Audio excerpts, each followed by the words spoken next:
Hola a todo mundo. En este video hablaremos acerca de la caída del Imperio Mexica.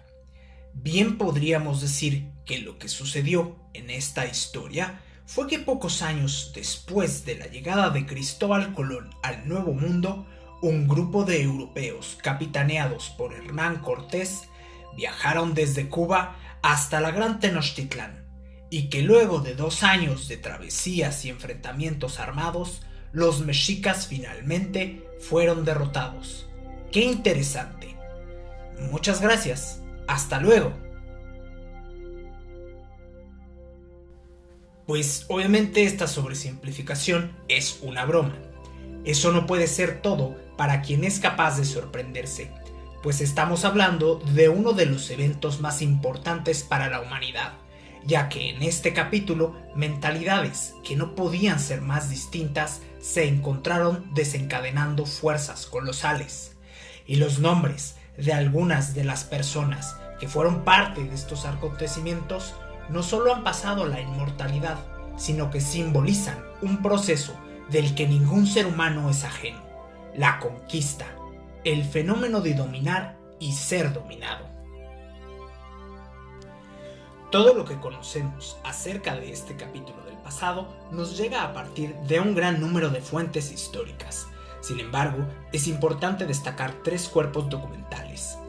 En primer lugar están las cartas de relación de Hernán Cortés. Estas fueron extensas y detalladas narraciones de los acontecimientos vividos y escritos por el propio conquistador y dirigidas a Carlos I, el rey de España. Las cartas de relación escritas por Cortés fueron impresas y han sido constantemente leídas y estudiadas desde aquella época hasta nuestros días. En segundo lugar, tenemos la historia verdadera de la conquista de la Nueva España, atribuida a Bernal Díaz del Castillo, un conquistador que participó en la expedición de Hernán Cortés y quien escribió esta también extensa y detallada obra para refutar y corroborar algunos de los testimonios presentados por Cortés. Asimismo, en 1551 fue publicada la Historia General de las Indias de Francisco López de Gómara, quien retoma algunos elementos narrados por Bernal y por Hernán, a la vez de que estudió lo dicho por otros conquistadores, que también fueron testigos de los hechos en cuestión, como los de Pedro de Alvarado y Andrés de Tapia. También presenta las indagaciones que otros cronistas contemporáneos hicieron acerca de la conquista, como Fray Toribio de Motolinía o Gonzalo Fernández de Oviedo. A pesar de que por obvias razones es de suponerse que los eventos recopilados por Cortés, Díaz del Castillo y López de Gómara tienen omisiones, exageraciones e incluso alteran algunos hechos importantes, podemos decir que se complementan, además de que han pasado por el riguroso estudio de los especialistas más exigentes y que son, en términos generales, fuentes confiables para afirmar que la historia que se presenta a continuación fue cierta, aunque por instantes nos parezca sacada de un libro de fantasías.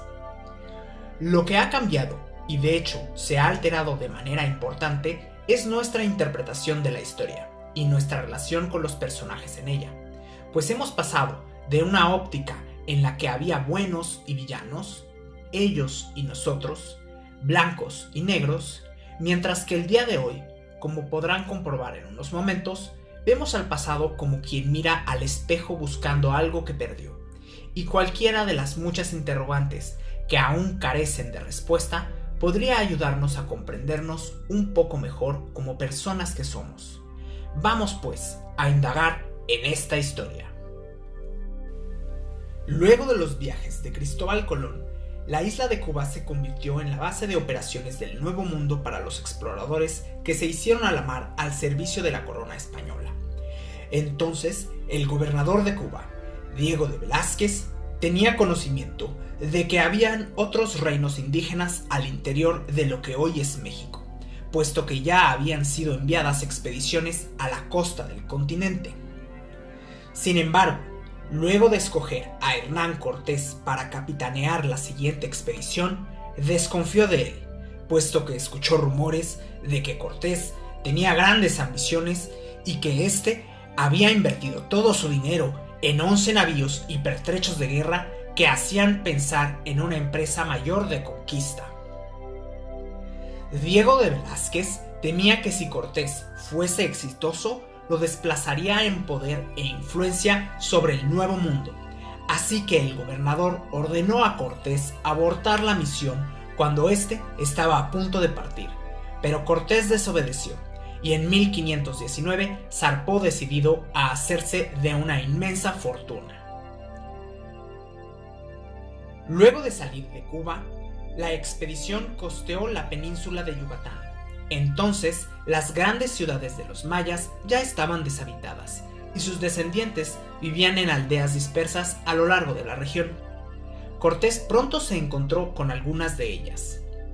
Ahí tuvo noticia de 2 náufragos españoles que habían sido arrastrados desde la región del Darién hasta esas costas en 1511 y que ahora vivían entre los mayas, Gonzalo Guerrero y Jerónimo de Aguilar, y pidió encontrarse con ellos. Gonzalo ya estaba adaptado a vivir como los mayas y no mostró interés alguno en unirse a los españoles. Sin embargo, Jerónimo se unió a la expedición y de hecho fue pieza clave en esta historia, pues fungió como traductor del maya a la lengua de los conquistadores. El viaje continuó y días después, hacia el poblado de Centla, en el actual estado de Tabasco, los indígenas pidieron a Cortés que se fueran. Sin embargo, los españoles levantaron los rumores de que estos individuos les tenían preparada una emboscada. Así que atacaron, y el combate fue saldado en una victoria para los recién llegados. Los gobernantes de Centla tuvieron que hacer las paces con Cortés, dándoles alimento y otros regalos. Asimismo, les dieron a un grupo de mujeres, entre quienes estaba Malintzin, mejor conocida como la Malinche. Ella era una joven de origen nahua, que fue entregada para servir a los señores de Centla, quienes hablaban maya, y por lo tanto Malintzin dominaba tanto el náhuatl como el maya. Así que con su conocimiento, y sumando al de Jerónimo de Aguilar, Cortés pudo comprender y comunicarse en la lengua de Moctezuma, el emperador de los mexicas, a quien se dirigía con todas sus ambiciones de conquista. La ayuda de Malintzin no puede, sin embargo, entenderse como un acto de traición, puesto que ella no pertenecía ni tenía un vínculo con los de Centla, con el imperio mexica, ni con alguna otra entidad política. Lo que hoy conocemos como la República Mexicana aún estaba lejos de existir, y en ese territorio más bien había un orden social y político que a ella no la reconocía como uno de ellos. Es, sin embargo, una figura interesantísima. Fue amante de Cortés, posteriormente tuvo un hijo con él, y las fuentes históricas concuerdan en que era muy inteligente, al grado de que sus consejos fueron de gran estima para Hernán en los momentos más difíciles de los próximos años de conquista. La expedición llegó al río Grijalva, y ahí Cortés fundó la Villa Rica de la Veracruz, y con este acto buscaba convertirse en gobernador de los territorios descubiertos por su empresa, quitándose de encima a la figura de Diego de Velázquez, gobernador de Cuba. Pero necesitaba que su título fuese rectificado por el rey de España, así que para persuadir al monarca envió un barco con todo el oro y regalos que habían recibido de parte de los indígenas que se habían encontrado. Pero no había tiempo que perder. Luego de esto, coloquialmente se dice que Cortés quemó las naves, como lo hizo Alejandro Magno en la antigüedad, para obligar a su ejército a seguir adelante y renunciar a cualquier esperanza de volver sin haber conseguido la victoria. Sin embargo, solo fueron desarmadas y los españoles llevaron consigo las partes de sus embarcaciones, las cuales serían de gran utilidad posteriormente. Adentrándose en el territorio, los españoles formaron una alianza con Zempoala. Cortés ofreció al cacique de este territorio que no pagase tributo al imperio mexica, y a cambio obtendría la protección de los españoles, engrosando el ejército de Cortés con 1,300 guerreros totonacas. Conforme se acercaban a Tenochtitlán, los españoles se encontraban con cada vez mayor frecuencia a partidas de guerreros y embajadas mexicas, quienes ocasionalmente daban regalos a los españoles a cambio de que se fueran. Posteriormente, los españoles se adentraron en el señorío de Tlaxcala. Este episodio es de suma importancia, puesto que era del conocimiento de Cortés que los tlaxcaltecas eran acérrimos rivales de los mexicas. Este señorío estaba completamente rodeado de pueblos tributarios del imperio mexica, y constantemente guerreaban con ellos. Sin embargo, poco después de su llegada, y de ser bien recibidos, Xicoténcatl, jefe militar de los tlaxcaltecas, preparó una emboscada y atacó a los españoles. Los conquistadores habían tenido ya una serie de enfrentamientos con algunos señoríos que desconfiaban de su presencia, pero así como en Centla, habían hecho valer la superioridad de las armas de los europeos. Estas fueron victorias relativamente sencillas que luego Cortés supo transformar en alianzas o acuerdos ventajosos para los españoles, engrosando su ejército y sus recursos. Pero contra los tlaxcaltecas no fue tan sencillo. Ahí los españoles probaron a uno de los ejércitos más preparados de la región, solo que los tlaxcaltecas no estaban peleando a muerte, sino que intentaban capturar a los españoles con vida. Así que, si bien los españoles sufrieron en la batalla, se impusieron y lograron establecer una alianza con los de Tlaxcala. Xicoténcatl desconfiaba de los europeos, pero tuvo que acatar órdenes y acompañó a Cortés en su camino a Tenochtitlán, recomendándole que antes fuesen a Cholula, ciudad aliada de Moctezuma.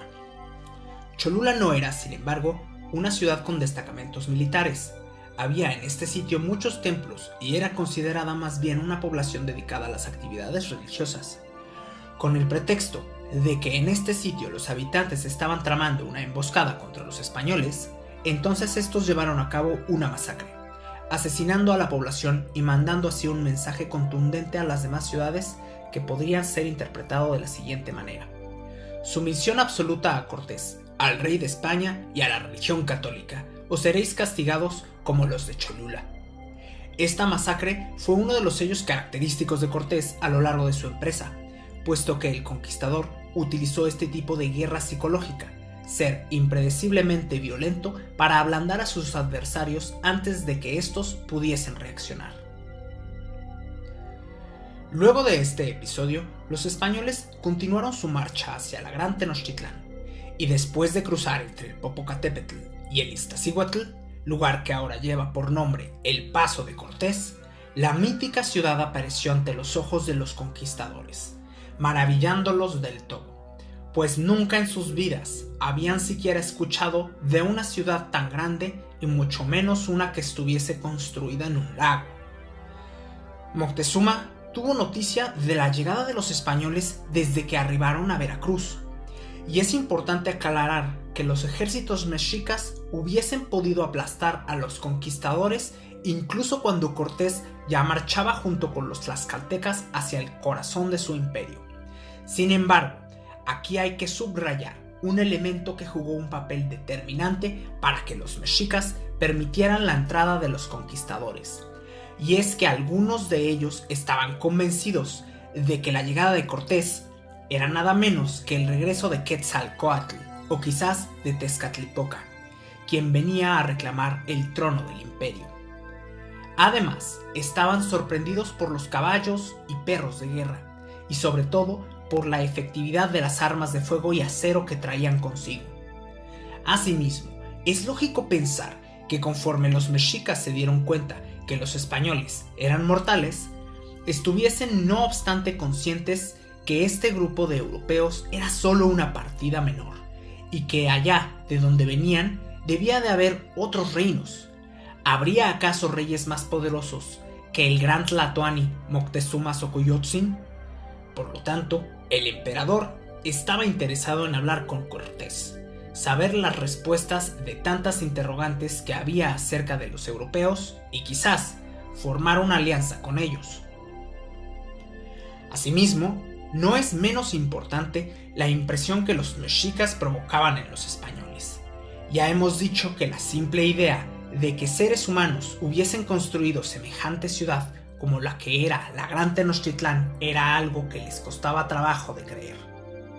Los conquistadores estaban pues admirados por los mexicas, pero también les tenían un enorme terror. En su camino hacia la capital del imperio, Para formar sus alianzas, Cortés impuso dos condiciones inamovibles: la sumisión de los jefes indígenas al rey Carlos I de España y la total prohibición de los sacrificios humanos, levantando cruces en los sitios sagrados de los indígenas. Sin embargo, nada más al llegar a Tenochtitlán, fueron testigos de que los mexicas practicaban el sacrificio humano en sus templos, así como quedaron fríos del terror al contemplar el Hueyzompantli del recinto sagrado, construcción ceremonial hecha de cráneos humanos, víctimas del sacrificio. Los españoles fueron bien recibidos en la ciudad. Se las alojó en el palacio de Axayácatl, mientras que Cortés y Moctezuma comenzaron a dialogar acerca de las intenciones de cada uno. Sin embargo, en cuanto les fue posible, los españoles tomaron la iniciativa. Se fortificaron entre los palacios del recinto sagrado y capturaron a Moctezuma.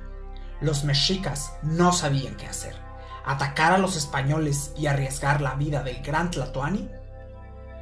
Por un tiempo, Cortés intentó llegar a un acuerdo. Sin embargo, tuvo que salir con una partida de guerreros para enfrentar a una expedición capitaneada por Pánfilo de Narváez. Esta fue enviada por el gobernador de Cuba y su objetivo era tomar preso a Cortés por haberlo desobedecido. A pesar de estar en inferioridad numérica, Cortés derrotó a Narváez y convenció a los capitanes de esta expedición de unírseles y engrosar aún más su ejército. Sin embargo, en su ausencia, Cortés dejó a cargo de la ciudad a Pedro de Alvarado, quien comenzó a sospechar de que los mexicas los atacarían, y tuvo a bien organizar una matanza en el recinto sagrado, conocida como la Matanza del Templo Mayor, asesinando a muchos de los más notables miembros de la clase sacerdotal y acabando con cualquier esperanza de un arreglo pacífico entre los conquistadores y los nobles mexicas.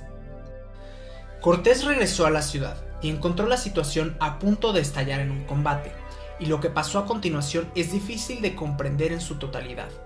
Por un lado, los españoles cuentan que acercaron a Moctezuma para que éste se dirigiera al pueblo e intentara calmar a su gente. Sin embargo, aquí ellos aseguran que el pueblo apedreó a su emperador y que una roca le asestó una herida mortal en la cabeza. Por otro lado, un historiador novohispano llamado Fernando de Alva Ixtlilxóchitl afirma que Moctezuma fue muerto por puñaladas en la espalda. Los conquistadores posteriormente negaron esto último. Fue hasta entonces que los mexicas decidieron hacer la guerra a los invasores con toda su belicosidad. Miles de ellos montaron un ataque organizado. Sin embargo, los conquistadores se prepararon para escapar por una de las calzadas, y algunos de ellos lo consiguieron. Se dice que los españoles tuvieron 800 bajas en este combate, quedándose Cortés únicamente con alrededor de 100 españoles en condiciones de pelear. De noche, y cuando ya estos estaban fuera de peligro, Hernán Cortés se acercó a un gran árbol de edad adulta y lloró desconsoladamente. Luego de ver a tantos de sus hombres morir y creyendo que todo estaba perdido para él, los conquistadores, inciertos de su destino, decidieron emprender una larga marcha hacia los dominios de los tlaxcaltecas. Por su parte, los mexicas ya tenían un nuevo Tlatoani, Cuitláhuac, un experimentado militar decidido a derrotar a los españoles a cualquier costo. El nuevo emperador organizó el ataque que por poco termina con los conquistadores y agrupó un gran ejército en muy poco tiempo. Mandó emisarios más allá de los confines del imperio, a los dominios de los purépechas, pidiéndoles que les enviasen refuerzos y hacer la guerra a los conquistadores. Sin embargo, y para su desconocimiento, los invasores les habían ya asestado un golpe de muerte. Y es que los que llegaron junto con la expedición de Pánfilo de Narváez trajeron a la gran Tenochtitlán a un enfermo de viruela, enfermedad para la cual los indígenas estaban completamente desprotegidos.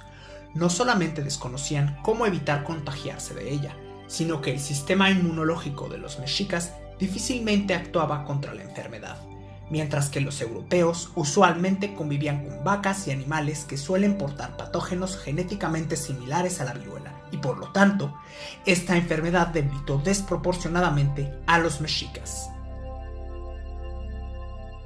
Entonces, los españoles lograron reunir alrededor de 70,000 guerreros tlaxcaltecas y totonacas, pasando a la ofensiva. Primero, Capturaron las poblaciones localizadas al oriente del lago de Texcoco y los habitantes de estas se vieron obligados a escoger entre una muerte casi segura o someterse a Hernán Cortés, entregándole soldados y pertrechos para continuar engrosando su ejército. Así, poco a poco, los enemigos de los mexicas fueron rodeando la gran Tenochtitlán y comenzando lo que sería un largo y doloroso asedio en contra de sus habitantes. Al mismo tiempo, en noviembre de 1520, enfermo de la terrible enfermedad traída por los invasores, cayó muerto Cuitláhuac. Ahora, ¿quién lideraría a los mexicas? Tenochtitlán y sus aliados estaban verdaderamente devastados. Muchos de los miembros de la clase gobernante no eran aptos para una guerra de semejante intensidad, y varios habían sido presas de la viruela. Así que Cuauhtémoc, miembro de la clase guerrera y con tan solo 23 años de edad, fue seleccionado para liderar a su gente y dedicó todos sus esfuerzos a cumplir con la encomienda. Asimismo, envió nuevamente emisarios con los señores purépechas, gobernantes del que era el señorío más poderoso de Mesoamérica luego del de los mexicas, pero estos fueron asesinados, ya que los emisarios enviados por su antecesor, Cuitláhuac, habían llevado la viruela accidentalmente a ese territorio, así que estos rechazaron contundentemente la ayuda a los mexicas. Mientras tanto, los españoles sitiaron Tenochtitlán.